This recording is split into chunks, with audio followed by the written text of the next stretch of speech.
بسم اللہ الرحمن الرحیم، السلام علیکم۔ امید کرتا ہوں آپ تمام ناظرین اور سامعین خیر و عافیت سے ہوں گے۔ ناظرین، اس وقت یمن کی جانب سے طوفان الاقصی کے آغاز کے بعد فلسطینیوں کی حمایت میں جس طرح سے بحیرہ احمر پہ ایک پہرہ لگا دیا گیا اور پھر جو کارروائیاں یمنی حوثیوں کی جانب سے سامنے آئیں اتنی ریمارکیبل تھیں کہ پھر پوری دنیا یہ بات ماننے پہ مجبور ہو گئی کہ یمن کے پاس واقعی کوئی خدائی طاقت موجود ہے۔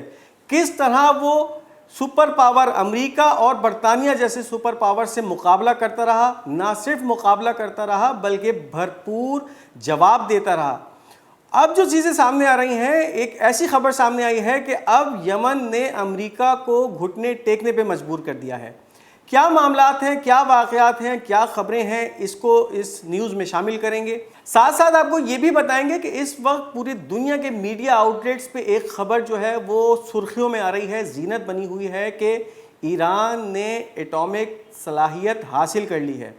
اس بات میں کتنی سچائی ہے اور کیا خبریں سامنے آ رہی ہیں، اس پہ بھی اس ویڈیو میں بات کریں گے۔ ساتھ ساتھ آپ کو یہ بھی بتاتے چلیں گے کہ اس وقت پیرس کے اندر ایک میٹنگ چل رہی ہے غزہ کے سیز فائر کے حوالے سے، ہیومینیٹیرین پاز کے حوالے سے۔ کیا معاملات ہیں اس میٹنگ کے اور کون کون سے ممالک اس وقت اس میٹنگ کے اندر موجود ہیں اور کیا مطالبات ہیں جن کا تسلیم کروانا اس میٹنگ کا منشور ہے، اس پہ بات کریں گے۔ ساتھ ساتھ آپ کو یہ بھی بتائیں گے کہ اس وقت القسام بریگیڈ اور الاقصی بریگیڈ کی جانب سے خان یونس کے علاقے میں بھرپور کارروائیاں کی جا رہی ہیں اسرائیلی قابض فوج کے خلاف۔ کس طرح کی کارروائیاں دیکھنے میں سامنے آ رہی ہیں اور اب تک کیا ان کارروائیوں کے اندر کامیابیاں سامنے آئی ہیں، اس پر بھی اس ویڈیو میں ہم بات کریں گے۔ تو اگر آپ نے ہمارے اس چینل پاک گولڈ میڈیا کو اب تک سبسکرائب نہیں کیا تو اس چینل کو سبسکرائب کیجئے تاکہ آگے آنے والی تمام ویڈیوز آپ تک پہنچ سکیں۔ اس ویڈیو کو لائک کیجئے، شیئر کیجئے اور کمنٹس میں اپنی قیمتی آراء کا اظہار کرنا مت بھولیے۔ اب آپ کو بتاتے چلیں کہ جب سے یہ طوفان الاقصی کا آغاز ہوا اور اس کے بعد یمن کی جانب سے فلسطینیوں کی حمایت میں ان سے اظہار یکجہتی کے طور پر جس طرح سے بھرپور کارروائیاں دیکھنے میں سامنے آئیں کہ کس طرح سے انہوں نے باب مندب سے لے کر بحیرہ احمر اور خلیج عدن میں ایک طرح کا پہرہ لگا دیا۔ نہ صرف پہرہ لگا دیا بلکہ پہلی کارروائی 17 نومبر 2023 کو تب سامنے آئی جب ایک گیلیکسی اسٹار نامی وہیکل کیریئر یا آٹو موبائل کیریئر جو ایک جہاز جو کہ گاڑیاں ٹرانسفر کرتا ہے اس پہ قبضہ کیا گیا اور اس کو ڈائیورٹ کیا گیا بحیرہ احمر سے یمن کی جانب، اور اس جہاز پہ مکمل قبضہ تسلط حوثیوں نے حاصل کر لیا۔ اس کے بعد ایک نہ رکنے والا سلسلے کا آغاز ہوا جو کہ آج تک جاری ہے اور بھرپور کارروائیاں اس دوران یمنیوں کی جانب سے بحیرہ احمر میں باب المندب کے مقام پہ اور خلیج عدن میں دیکھنے میں سامنے آئیں۔ پہلے تو پوری دنیا نے ان کارروائیوں کے اوپر خاطر خواہ کوئی توجہ نہیں دی، لیکن جب ان کارروائیوں کی شدت میں اضافہ ہونے لگا تو پھر اس کے بعد پوری دنیا پریشان ہوئی اور پھر ایک اس مسئلے کا حل نکالنے کے لیے امریکہ اور برطانیہ جو کہ اس وقت بحیرہ احمر میں موجود تھے، اسرائیل کی حفاظت اور اس کے جتنے بھی معاملات تھے ان کی حفاظت پہ جو معمور جہاز تھے ان کی جانب سے پھر ریٹیلیشن دیکھنے میں سامنے آئی اور پھر ایگریشن جو کہ یمن پہ کیا گیا۔ جہاز یمن پہ آتے تھے اور یمن پہ بمباری کر کے چلے آتے تھے، لیکن ان تمام ایگریشن کی کارروائیوں سے بھی یمن کو کوئی فرق خاطر خواہ نظر نہیں آیا۔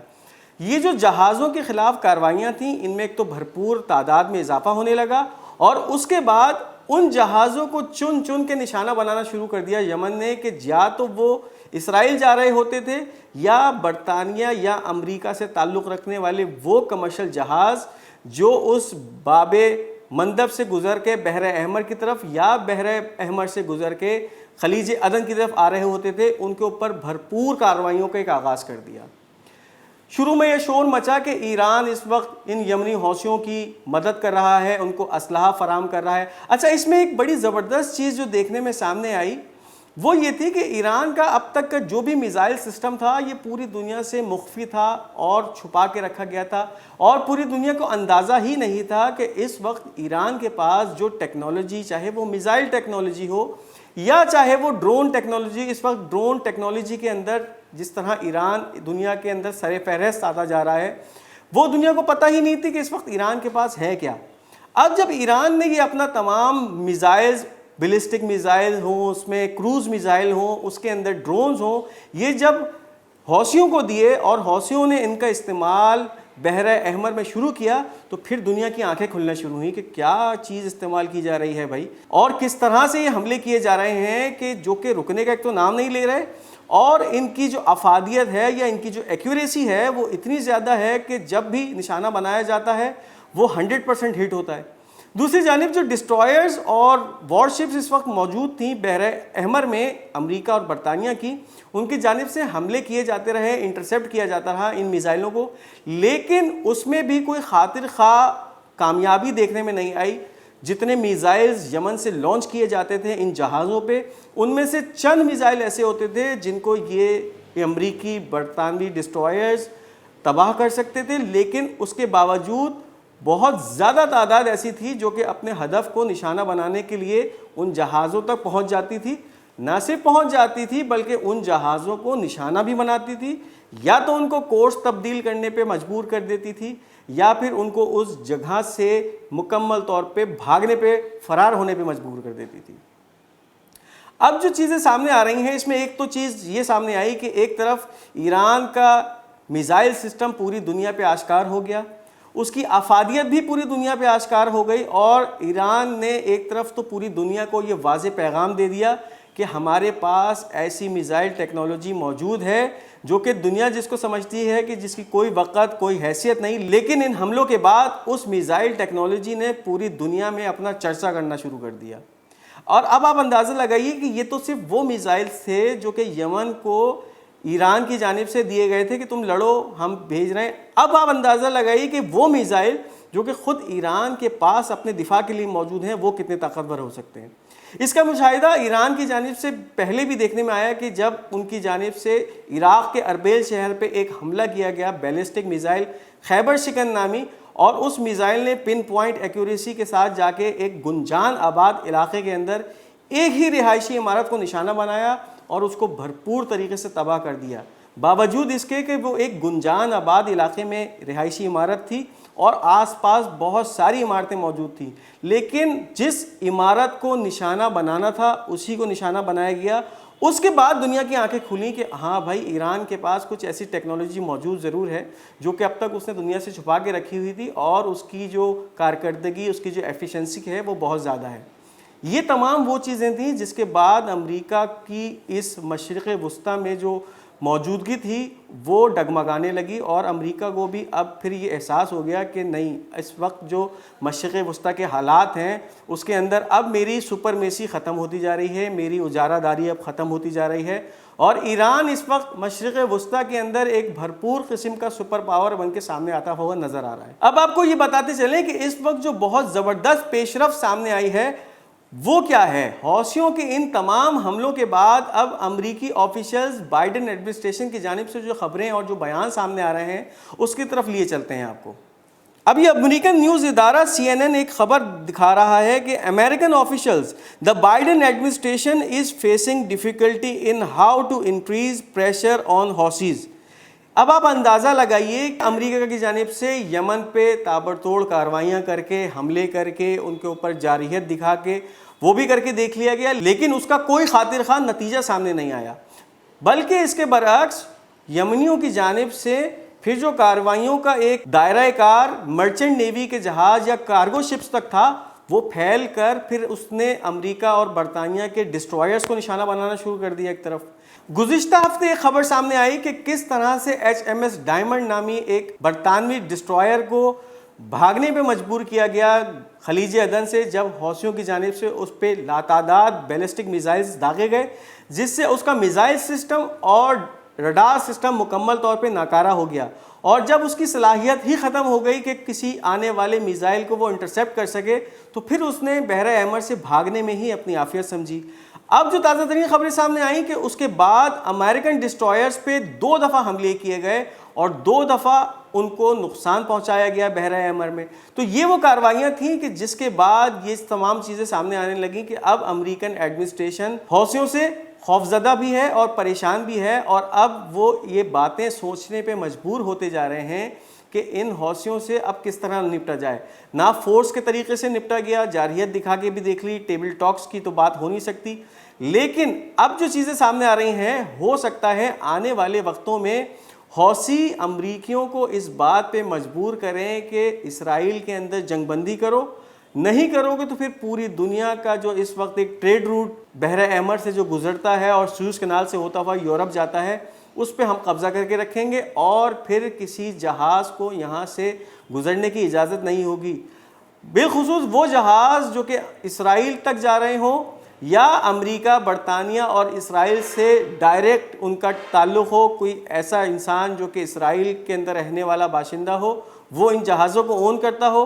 کوئی امریکی بزنس مین کے وہ جہاز ہوں یا کسی برطانوی تاجر کے وہ جہاز ہوں، تو پھر ان کو بحر احمر سے گزرنے کی اجازت یمنی حوثیوں کی طرف سے نہیں دی جائے گی۔ تو یہ ایک بہت بڑی کامیابی سمجھی جا رہی ہے اس وقت کہ کس طرح سے ایک چھوٹے سے ملک کے چند لوگوں کے جانب سے کی جانے والی یہ کارروائیاں امریکہ جیسے سپر پاور کو گھٹنے ٹیکنے پہ ایک تو مجبور کر رہی ہے، اور دوسری جانب اب یہ معاملہ اس طرف جا رہا ہے کہ دوسری جانب امریکہ نے اس وقت فرانس میں اپنے CIA کے ڈائریکٹر کو بھیجا ہے تاکہ وہاں جا کے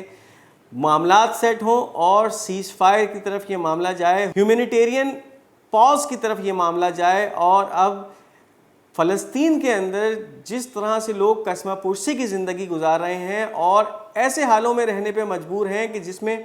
وبائی بیماریاں پھیل چکی ہیں، بہت سارے افراد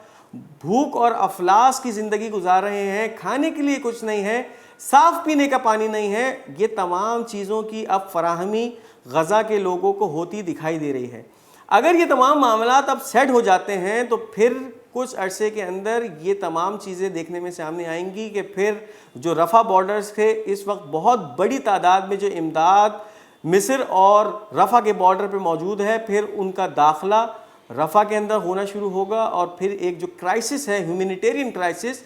اس میں کمی دیکھنے میں سامنے آ سکتی ہے۔ اب آپ کو بتاتے چلیں کہ اس وقت پورے دنیا کے میڈیا آؤٹ لیٹ پہ ایک خبر جو ہے وہ بہت زیادہ گردش کر رہی ہے، اور وہ خبر یہ ہے کہ کیا ایران ایٹامک صلاحیت حاصل کر چکا ہے؟ اس سے پہلے تو یہ بات پوری دنیا پہ آشکار ہو چکی تھی کہ ایران اپنے ایٹامک صلاحیت کو پازیٹیو چیزوں پہ استعمال کرے گا، جیسے کہ میڈیکل سائنس کے اندر اور نینو ٹیکنالوجی کے اندر ان چیزوں کا استعمال کرے گا، لیکن اب جو چیزیں سرفیس کر رہی ہیں وہ یہ ہیں کہ ایران کے پاس اب ایٹمی ویپنز بنانے کی صلاحیت بھی موجود ہے، اور کچھ مصدقہ آؤٹ لیٹس تو یہ بھی باتیں کر رہے ہیں کہ ایران اب تک 5 میزائلز ایسے بنا چکا ہے جو کہ ایٹامک وار ہیڈ لے جا کر کسی بھی جگہ کو نشانہ بنا سکتے ہیں، اور ساتھ ہی ساتھ یہ خبریں بھی اس وقت گردش کر رہی ہیں کہ 100 میزائلز ایسے بھی ہیں یا 100 وار ہیڈز ایسے بھی ہیں جن کا کام اس وقت پائپ لائن میں ہے، پروسیس میں ہے، اور 5 تو تیار ہو چکے ہیں اور 100 ایسے ہیں جو کہ مزید کچھ دنوں میں سامنے آ سکتے ہیں۔ اب بہت ساری یہ باتیں ہیں کہ جو کہ اب تک مفروضوں پہ ہی بیس کر رہی ہیں، کوئی اوتھینٹسٹی نہیں ہے، کیونکہ ایرانی آفیشلز کی جانب سے نہ اس خبروں کی تصدیق کی گئی ہے لیکن تردید بھی نہیں کی گئی، یعنی ابھی ایک طرف مکمل سائلنس ہے اس وقت ایران کی جانب سے۔ ان خبروں پہ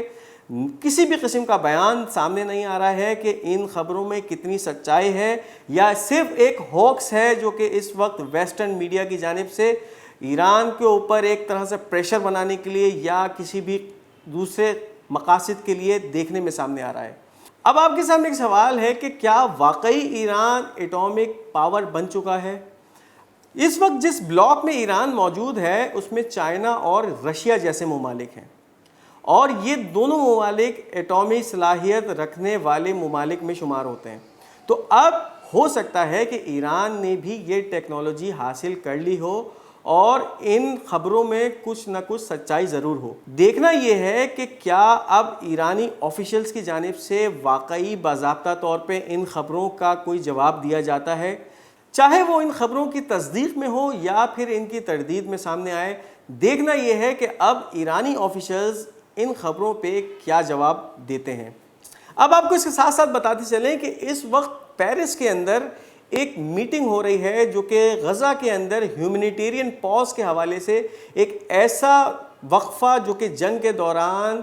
اس جنگ زدہ علاقے میں کیا جائے، جس میں اس علاقے میں ہیومینیٹیرین ایڈ پہنچائی جائے، تاکہ وہاں پہ اس وقت جو لوگ جنگ کا شکار ہیں، بلکہ نہ صرف شکار ہیں، شدید برے حالات میں زندگی گزار رہے ہیں، ان تک یہ امداد پہنچے۔ اس امداد میں میڈیکل امداد بھی شامل ہے، اس کے ساتھ ساتھ کھانے پینے کی چیزیں اور بہت سارے ضروریات زندگی کی چیزیں اس وقت جو مصر کے بارڈر پہ موجود ہیں وہ رفح پہنچے اور وہاں سے ان پناہ گزینوں تک پہنچے جو کہ اس وقت رفح میں ایک طرح سے محصور ہو چکے ہیں۔ تو اب جو چیزیں سامنے آ رہی ہیں، سی آئی اے کا ڈائریکٹر جنرل اس وقت پیرس میں موجود ہے اور ساتھ ساتھ مصر کے بھی کچھ آفیشلز ہیں، اسرائیلی آفیشلز ہیں، اور اس کے ساتھ ساتھ قطر کا پرائم منسٹر بھی وہاں پہ موجود ہے۔ اور جو ڈیل ہونے جا رہی ہے یا بات چیت ہونے جا رہی ہے وہ یہی ہے کہ اس وقت جس طرح کے برے حالات اس وقت غزہ میں ہیں اور جس مشکل حالات میں فلسطینی اس وقت زندگی گزار رہے ہیں، اس جنگ کو روکا جائے اور ان تک امداد کی فراہمی کو یقینی بنایا جائے۔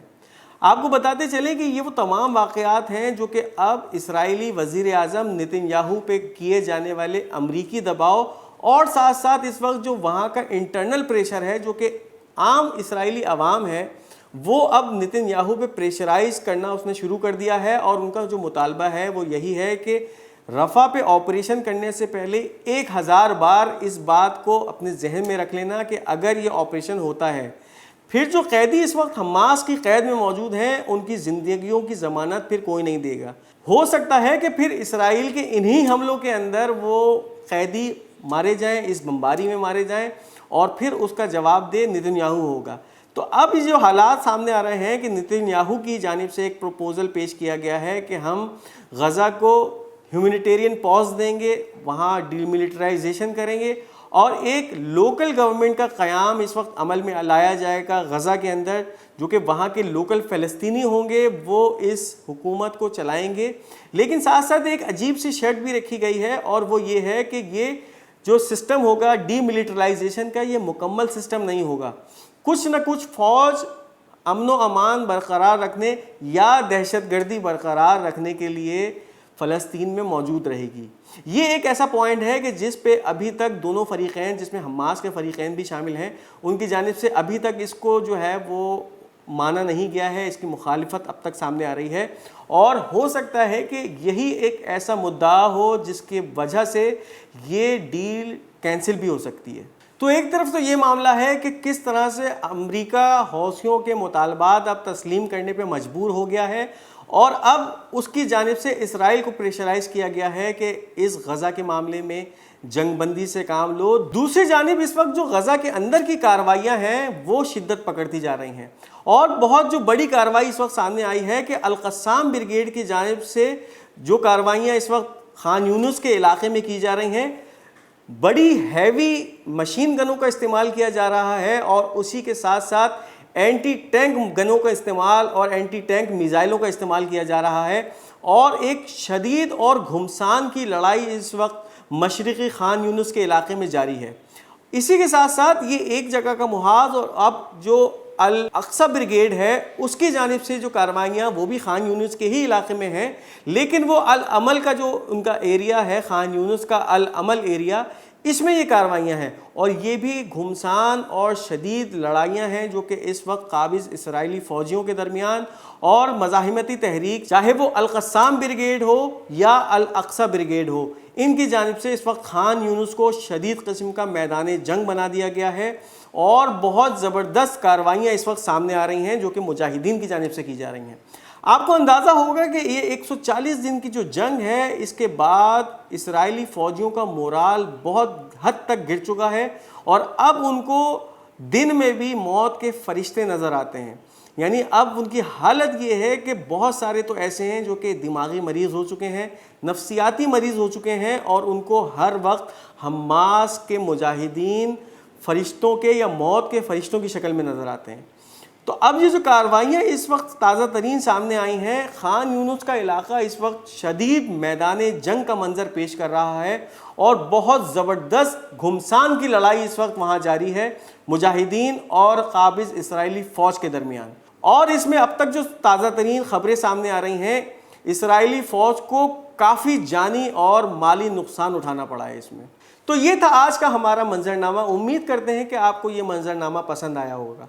اگر اب تک آپ نے ہمارے اس چینل پاک گولڈ میڈیا کو سبسکرائب نہیں کیا تو کائنڈلی اس چینل کو سبسکرائب کیجئے تاکہ آنے والی تمام ویڈیوز آپ تک پہنچ سکیں۔ اس ویڈیو کو لائک کیجئے، شیئر کیجئے اور کمنٹس میں اپنی قیمتی آراء کا اظہار ضرور کیجئے گا۔ اپنا بہت بہت خیال رکھیے گا۔ خدا حافظ۔